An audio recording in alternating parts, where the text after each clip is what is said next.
سوال کیا ہے محرم کے مہینے میں نکاح کرنا جائز ہے یا نہیں؟ جواب تفصیل سے دے، عین نوازش ہوگی۔ جواب اس کا یہ ہے کہ محرم کے مہینے میں نکاح کرنا جائز ہے اور اس میں کوئی قباحت بھی نہیں ہے۔ جس طرح دیگر مہینوں کے اندر نکاح کرنا جائز ہے، اس طرح اس مہینے میں نکاح کرنا بھی جائز ہے۔ البتہ جو لوگ اس مہینے میں نکاح نہ کرنے کو پسند کرتے ہیں اور نکاح کرنا اس میں عیب سمجھتے ہیں، اس بدعت کو ختم کرنے کے لیے اگر کوئی آدمی اجر کے لیے نکاح کرتا ہے تو اللہ تعالیٰ اس کی ذات سے امید ہے دیگر ایام میں نکاح کرنے کے مقابل میں اللہ اس مہینے میں نکاح کرنے پر زیادہ اجر دیتے ہیں، کیونکہ جہاں بدعت کو ختم کیا جاتا ہے، جو آدمی برائیوں کو ختم کرتا ہے تو اللہ تعالیٰ اس کو اور زیادہ اجر عطا فرماتے ہیں۔ اور اسی طرح اگر کوئی آدمی اس مہینے میں نکاح اس لیے نہیں کرتا کہ یہ سکھ کا مہینہ ہے، غم کا مہینہ ہے، اگر کوئی آدمی اس لیے سے نکاح نہیں کرتا تو اگر دیکھا جائے تو شریعت مطہرہ کے اندر کوئی دن ایسا نہیں ہے جس میں کسی نہ کسی کا انتقال نہ ہوا ہو۔ آپ دیکھیں جیسا کہ 360 دن ہیں تو ان میں کسی نہ کسی بزرگ کا ضرور انتقال ہوا ہوگا، تو پھر آدمی خوشی کب بنائے، غم کب کرے؟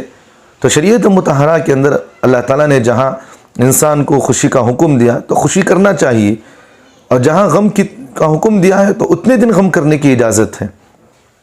تو اس لیے محرم کے مہینے کے اندر جو غم کی وجہ سے، سکھ کی وجہ سے شادیاں چھوڑ دیتے ہیں، اور اس وجہ سے چھوڑتے ہیں کہ یہ منحوس ہے، شادی کرنا منحوس ہے اس مہینے میں 2-3 مثالوں سے آپ کو میں سمجھاتا ہوں بات۔ پہلی بات تو یہ ہے کہ اگر کوئی آدمی اس مہینے میں شادی کرنا منحوس سمجھ کر چھوڑ دیتا ہے تو ان سے ایک بات یہ ہے کہ اللہ تعالیٰ نے بہت سارے ایسے واقعات جو محرم کے مہینے میں بتائے ہیں، تو کیا وہ ساری چیزیں منحوس ہو سکتی ہیں؟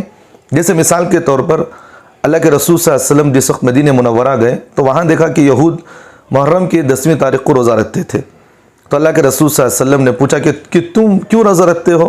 تو انہوں نے کہا کہ اس لیے کہ موسیٰ علیہ السلام اور فرعون کے درمیان جنگ ہوئی، اور اللہ تعالیٰ نے موسیٰ علیہ السلام کو فرعون سے نجات فرمایا اور فرعون کو پانی میں غرق کیا، تو اس شکریہ کی وجہ سے ہم ایک روزہ رکھتے ہیں۔ تو اللہ کے رسول صلی اللہ علیہ وسلم نے فرمایا تو اس کے زیادہ تو ہم مستحق ہیں۔ تو اللہ کے رسول صلی اللہ علیہ وسلم نے اپنی امت سے ترغیب دی اور حکم دیا کہ تم بھی ایک دن زیادہ روزہ رکھو۔ تو معلوم یہ ہوا کہ شریعت مطہرہ کے اندر ایسی کوئی منحوسیت نہیں ہے۔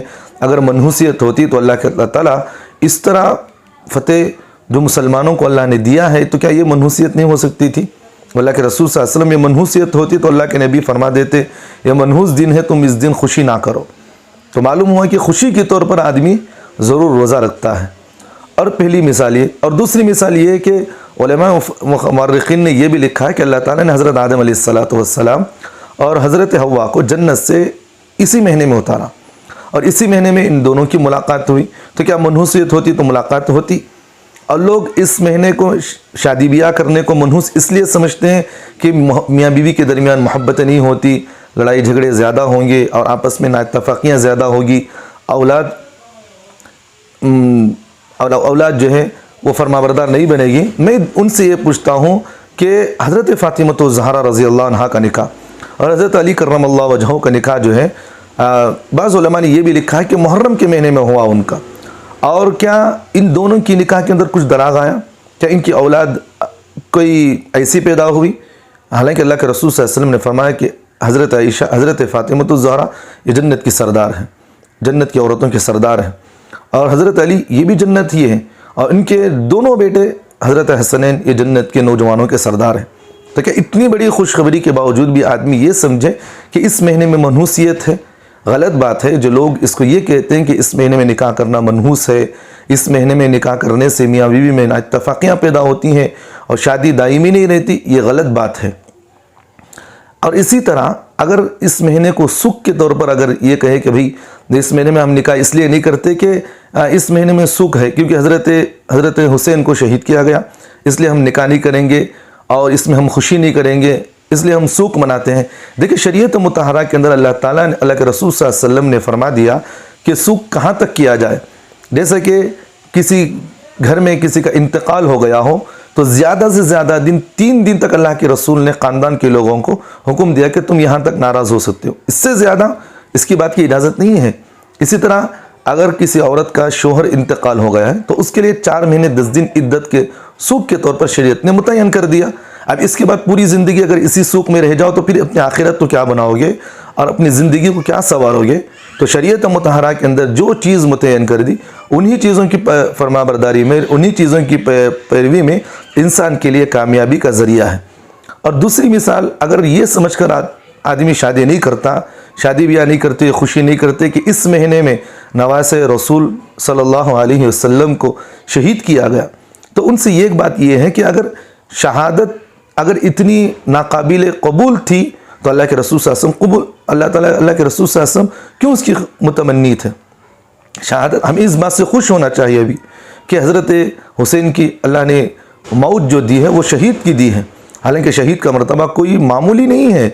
اللہ کے رسول صلی اللہ علیہ وسلم خود اس کے متمنی تھے۔ حضرت ابو ہریرہ رضی اللہ عنہ فرماتے ہیں اللہ کے رسول صلی اللہ علیہ وسلم یہ خواہش کرتے تھے کہ میں اللہ کے راستے میں شہید کیا جاؤں، پھر زندہ ہوں، پھر شہید کیا جاؤں، پھر زندہ ہوں، پھر مجھے شہید کیا جائے، پھر مجھے زندہ کیا جائے۔ اللہ کے رسول اس کی خواہش کرتے تھے۔ تو اگر شہادت اتنی منحوسیت ہوتی علیاذ باللہ تو اللہ کے رسول کیوں اس کی متمنی ہوتے؟ اگر شہادت اتنی اگر منحوسیت ہوتی، غم کا مہینہ اگر جو ہے غم کھانا ہوتا تو حضرت عمر فاروق رضی اللہ عنہ شہادت کی دعا کیوں کرتے تھے؟